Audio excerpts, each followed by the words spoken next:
이 이야기는 최근 미국 국방부 전략분석국 소속 한 분석관이 직접 한국을 방문하고 돌아와 제보한 실화를 바탕으로 구성했습니다. 그는 20년간 수많은 전쟁과 분쟁을 분석해온 전문가였습니다. 그런 그가 말합니다. 한국은 내가 본 그 어떤 나라보다도 이상한 나라였다. 미국도 유럽도 도와주지 않았던 나라, 그 누구에게도 플리즈를 말하지 않았던 나라, 심지어 동맹에게조차 기대지 않았던 나라. 그랬던 한국이 이제는 세계가 먼저 줄을 서고 강대국이 먼저 손을 내미는 나라가 됐습니다. 처음엔 믿지 않았습니다. 그런데 제가 틀렸더군요. 지금부터 공개될 이야기는 그가 직접 보고 겪고 기록한 살아남아 강해진 나라, 대한민국의 전략적 진실입니다. 실제 제보 내용을 바탕으로 재구성된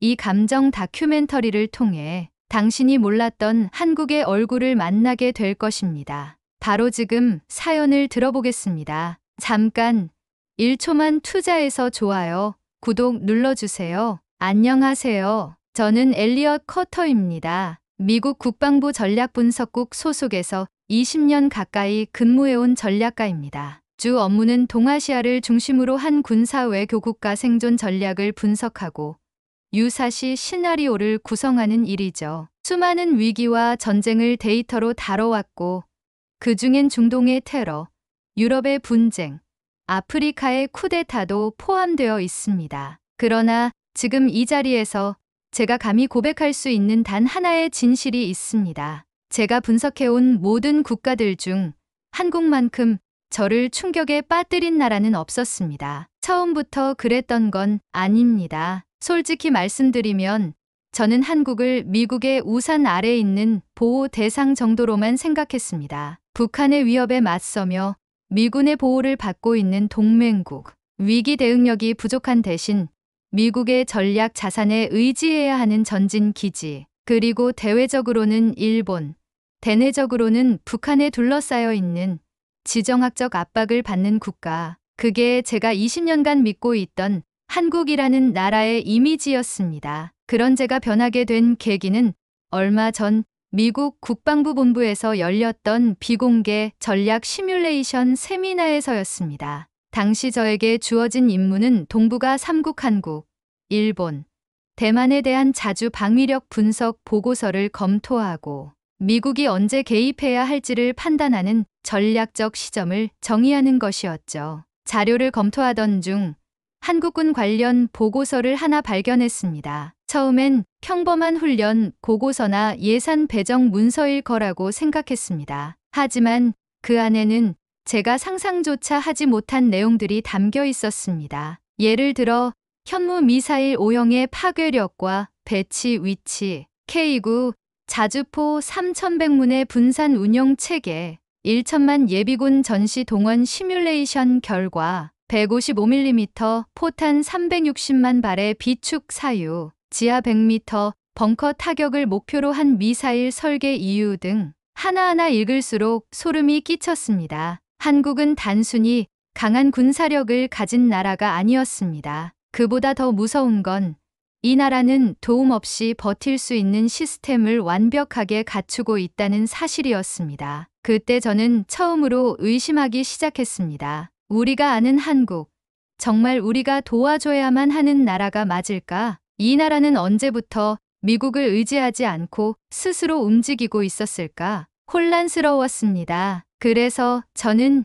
결심했습니다. 직접 한국에 가서 확인해 보자. 책상 위의 문서로는 절대 알 수 없는 이 나라의 생존 전략을 제 두 눈으로 보고 느끼기로 한 것입니다. 그렇게 저는 서울행 비행기에 올랐습니다. 도착 직후부터 느낀 감정은 단 하나였습니다. 이 나라는 생각보다 훨씬 더 준비되어 있다. 인천공항에 절도 있는 운영, 공항철도에서 만난 젊은 승무원들의 정확한 응대, 그리고 대중교통 시스템의 질서, 정연함. 이 모든 게 마치 하나의 국가적 군사작전처럼 느껴졌습니다. 처음에는 공항이니까 잘 정리되어 있겠지라고 생각했지만 그 이후로 제가 한국 곳곳에서 마주한 장면들은 저로 하여금 우연을 패턴으로 받아들이게 만들었습니다. 서울의 지하철 안에서 시민들은 모두 조용히 질서를 지켰고 아이들조차 줄을 맞춰 승차하며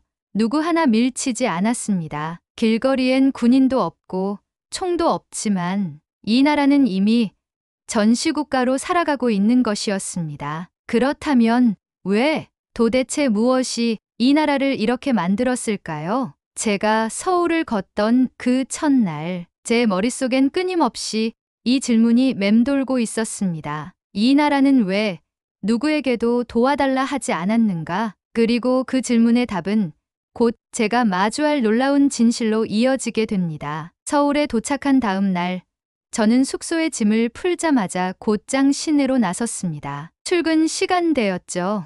저는 미국에서 수없이 봐온 대도시의 혼잡함을 예상했지만 서울은 달랐습니다. 복잡하고 사람은 많았지만 그 안에는 어떤 정돈된 긴장감이 감돌고 있었습니다. 질서 속에서 모두가 빠르게 움직이고 있었고 저는 본능적으로 이 나라가 시간이라는 전장을 사수하고 있다는 느낌을 받았습니다. 지하철을 탔을 때 더 확실해졌습니다. 지하철 도착 시간은 분 단위가 아니라 초 단위로 정리되어 있었고 엘리베이터 버튼을 연타하며 기다리는 시민들의 손끝에서 저는 이상한 감정을 느꼈습니다. 이건 조급함이 아니라 생존 습관이었습니다. 그날 오후 국방안보 담당 부처에 요청한 답변이 도착했습니다. 한국의 전시 동원 시스템과 민방위 체계를 설명한 자료였죠. 읽는 순간 제 손끝이 떨렸습니다. 전시 발발 시 1시간 내 수도권 예비군 120만 명 배치 완료. 지하철 내 방공 지침 자동 방송 체계 작동. 민간 조치 수립은 지역 단위 자율 대응 방식 채택. 훈련 시나리오는 6개. 적국의 동시 도발을 가정하고 있음. 이건 군사 문서가 아니라 마치 한 국가가 살아남기 위해 준비한 집단의 생존 매뉴얼 같았습니다. 제가 있던 미국, 나토 동맹국, 중동의 왕국들조차 이런 준비는 하지 않습니다. 그들은 위기 시 누군가가 도와줄 거지라는 전제 위에 전략을 짜고 있습니다. 그런데 한국은 처음부터 도움은 없다는 전제 아래에서 움직이고 있었습니다. 다음 날은 더 놀라웠습니다. 한국의 한 중소기업을 방문하게 되었는데 이 회사는 군사 기술이 아닌 평범한 IT 플랫폼 기업이었습니다. 그런데 그곳에 서버실에 붙어있는 문구가 저를 멈춰 세웠습니다. 유사시 본사 서버 7분 내 이중 백업 전환 완료. 모든 직원은 재택 대비 기지와 매뉴얼을 숙지하라. IT 기업이 이런 생각을 하고 있다는 게 믿기지 않았습니다. 거기에 근무 중인 직원에게 왜 이렇게까지 준비하느냐고 묻자 그는 망설임 없이 이렇게 답했습니다. 저희는 전쟁이 매일 일어날 수도 있다고 생각하고 있어요. 그래야 진짜로 일어났을 때 움직일 수 있거든요. 그 말을 듣고 저는 할 말을 잃었습니다. 며칠 뒤 우연히 광화문 인근의 한 공공기관을 방문했을 때였습니다. 마침 재난 상황 대응 훈련이 진행 중이었고 저는 구경 삼아 그 훈련을 참관하게 되었죠. 그런데 눈을 의심했습니다. 훈련이라고 하기엔 너무도 진지했고 실전이라 해도 이상하지 않을 만큼 완벽한 동선과 분업이 진행되고 있었습니다. 심지어 시민 자원봉사자들까지도 긴급 물자 운반과 환자 역할을 수행하고 있었고 아이들까지 참여한 장면에 저는 그만 감정이 북받쳤습니다. 이 나라는 국민 전체가 훈련된 상태였습니다. 그 후 며칠간 저는 서울 곳곳을 다녔습니다. 방산시장, 중학교, 예비군 훈련장, 구청 민방위팀, 심지어 노인정까지 말이죠. 모두가 각자의 자리에서 묵묵히 움직이고 있었고 그들의 말에는 한 가지 공통된 철학이 담겨 있었습니다. 우린 도와달라고 기다리지 않아요. 우린 준비하고 있어요. 저는 그 순간 깨달았습니다. 한국은 군사적으로 강한 나라가 아니라 일상 자체가 군사 작전처럼 작동하는 나라였어요. 더 큰 충격은 수능일이었습니다. 그날 오전 서울 시내는 정적에 휩싸였고 전투기도 이륙하지 않는다는 뉴스를 들었습니다. 전쟁도 아니고 단지 시험인데요. 그 질문에 한국 친구는 이렇게 말했습니다. 여긴 이 시험이 인생 전쟁이에요. 여길 이겨야 그 다음을 가요. 이 나라 사람들은 고등학생 때부터 전투를 경험하고 자라나는 사람들이었습니다. 그래서 총을 들기 전에 이미 마음에 방패와 전략을 품고 있었던 것이죠. 그제서야 이해했습니다. 이 나라는 전쟁을 준비하는 나라가 아니라 전쟁이 일어나지 않도록 억제하는 나라였다는 사실을요. 그리고 그 억제력의 본질은 화력이나 무기가 아니라 도움을 기다리지 않는 집단 생존의 철학이었습니다. 며칠간의 체험을 통해 저는 이미 한국은 특별한 나라라는 확신을 갖고 있었습니다. 하지만 사람 마음이라는 게 참 간사하죠. 한순간의 오해가 그 모든 감탄을 무너뜨리는 경우도 있으니까요. 그날은 서울의 한 방산기업과의 인터뷰를 마치고 늦은 점심을 먹기 위해 전통 음식점에 들른 날이었습니다. 혼자 테이블에 앉아 불고기와 된장찌개를 주문했는데 주문을 받던 점원이 아주 무뚝뚝하게 말하더군요. 네, 그냥 기다리세요. 표정도 딱딱했고 눈도 마주치지 않았습니다. 저는 깜짝 놀랐습니다. 그간 만났던 한국인들의 정중하고 따뜻한 태도와는 너무도 달랐기 때문입니다. 순간적으로 이 나라의 정치인은 겉으로만 그런 건가? 라는 의심이 스쳐갔고 그 의심은 생각보다 빠르게 한국에 대한 전반적인 불신으로 번졌습니다. 음식이 나와도 마음이 풀리지 않았습니다. 기대와 다른 표정, 태도, 말투. 저는 그 자리에서 다시 미국으로 돌아갈까 진지하게 고민했습니다. 그런데 인연이란 게 참 절묘하죠. 그날 저녁 인터뷰했던 방산기업의 엔지니어가 저에게 메시지를 보내왔습니다. 혹시 지금 어디 계신가요? 근처면 커피라도 한잔 하시죠. 그는 제가 혼자 한국에 와 있다는 걸 기억하고 있었고 서울에 익숙하지 않을 저를 위해 일부러 연락을 준 거였습니다. 그와 마주 앉아 대화를 나누던 중 저는 아까 점심 식당에서 겪었던 일을 이야기했습니다. 그는 웃으며 고개를 끄덕이더군요. 아, 그 집 사장님은 지역에서 좀 유명한 분이에요. 손님 응대가 투박하지만 누구보다 정직하고 착한 분입니다. 말은 통명해도 늘 단골들 챙기고 형편 어려운 학생들이 오면 밥 공짜로 줘요. 그 말을 듣는 순간 저는 부끄러워졌습니다. 제가 판단한 것은 그 사람의 겉모습이었고 그의 투영한 감정은 저만의 기준이었죠. 다음 날 저는 일부러 그 식당을 다시 찾았습니다. 이번에는 조심스럽게 인사도 건넸고 천천히 메뉴도 골랐습니다. 그 점주는 여전히 말투는 거칠었지만 제가 국을 다 먹기 전에 조용히 다가와 이렇게 말했습니다. 된장찌개 더 줄까요? 매운 거 괜찮으세요? 그 한마디에 저는 말을 잃었습니다. 말은 무뚝뚝했지만 눈빛에는 진심 어린 배려가 담겨 있었거든요. 그날 식사를 마친 뒤 저는 사장님께 인사를 드리며 감사하다고 했습니다. 그러자 그분이 하신 말씀이 아직도 잊히지 않습니다. 멀리서 오셨다니 잘 보고 가세요. 여기 사람들 겉은 좀 그래도 속은 안 그래요. 저는 그 순간 그동안 제가 느껴온 한국의 진짜 정체를 깨달았습니다. 이 나라는 말보다 행동으로 말하는 나라였습니다. 그리고 정은 입에 달린 게 아니라 손끝에 깃들어 있는 정서라는 것도 알게 되었습니다. 그 경험 이후 저는 더 깊이 한국 사회를 보기 시작했습니다. 길에서 넘어지는 노인을 일으켜 세우는 행인, 편의점 앞에서 도움을 요청하는 외국인에게 통역 앱을 켜서 설명해주는 대학생, 지하철에서 갑자기 쓰러진 시민을 위해 자동 심장 충격기를 들고 뛰어오는 영무원. 이 나라 사람들은 잘 보여야 한다는 생각보다 어떻게든 돕고 지켜야 한다는 책임감의 정서를 내면화하고 있었습니다. 이건 교육이나 훈련으로는 설명되지 않는 오랜 생존의 기억에서 비롯된 집단 DNA였습니다. 그리고 그것이 제가 그토록 감탄하던 한국의 위기 대응 시스템, 압도적인 군사 억제력, 불굴의 경제 회복력의 뿌리라는 걸 깨닫게 되었죠. 사람은 실망할 때 그 진가가 드러난다고 하죠. 저는 오해 속에서 한국을 더 깊이 이해할 수 있었고, 그 이해는 전략가의 분석이 아니라 인간 엘리어즈의 감정이 되었습니다. 그날 이후 저는 다시는 한국을 표면적으로만 판단하지 않기로 결심했습니다. 그리고 그 감정은 저를 놀라운 결론으로 이끄는 마지막 여정을 준비하게 만들었습니다. 미국으로 돌아가는 비행기 안에서 저는 창밖을 바라보고 있었습니다. 인천공항의 활주로가 점점 멀어지고 도시의 불빛이 작게 내려다 보일수록 저는 한 가지 생각만 되풀이했습니다. 이 나라가 정말 강한 이유는 뭘까?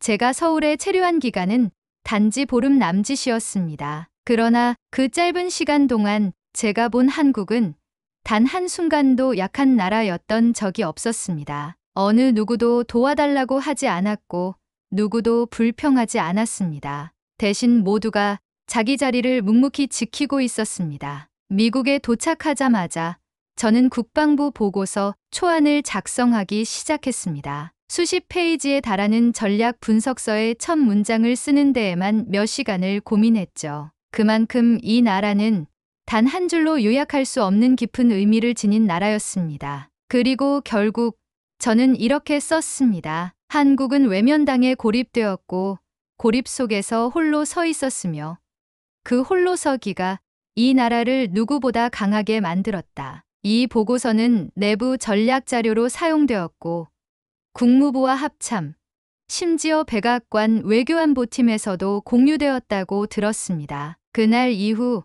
저는 제 개인의 시선으로 이 나라를 보지 않기로 다짐했습니다. 한국은 이제 미국이 선택한 동맹이 아니라 미국이 선택받은 동맹이었습니다. 한 달 후 저는 다시 서울을 찾게 되었습니다. 이번엔 미국 외교사절단과 함께하는 회에 참석차였죠. 그 자리에는 일본, 중국, 유럽 대표들도 함께 있었고 분위기는 팽팽했습니다. 한참 동안 팽팽한 기싸움이 오가던 회의장. 그때 한국 대표가 조용히 단상에 올라 이렇게 말했습니다. 우리는 누구의 편도 아닙니다. 다만 우리가 함께할 수 있는 방향을 가진 자와 손을 잡을 것입니다. 그 말에 회의장이 정적에 휩싸였고 그 침묵 속에서 저는 확신했습니다. 이 나라는 강대국이 아니다. 하지만 그 어떤 강대국보다 단단하다. 한국은 이제 더 이상 의존하는 나라가 아니었습니다. 군사력, 외교력,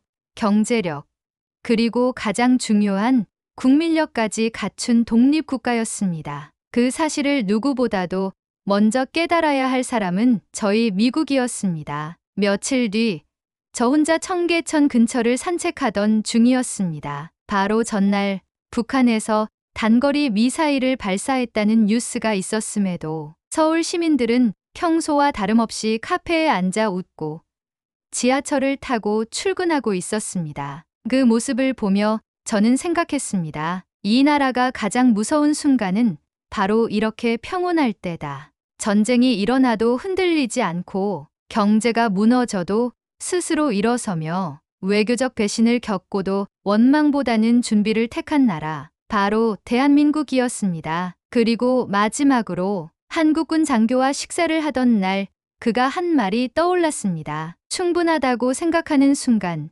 우린 또다시 당하게 될 겁니다. 그 말은 한국이라는 나라의 철학을 집약한 문장이었습니다. 한국은 승리한 나라가 아닙니다. 견뎌서 살아남은 나라입니다. 그리고 그 살아남음이 오늘날 세계가 경외하는 강함의 진정한 정의가 되었습니다. 이제 저는 말할 수 있습니다. 이 나라를 가볍게 여기는 순간 후회할 기회조차 남지 않을 것이다. 이상으로 저의 사연을 마칩니다. 부디 이 이야기가 누군가에게 한국을 새롭게 보는 계기가 되기를 바랍니다. 저는 엘리엇 커터.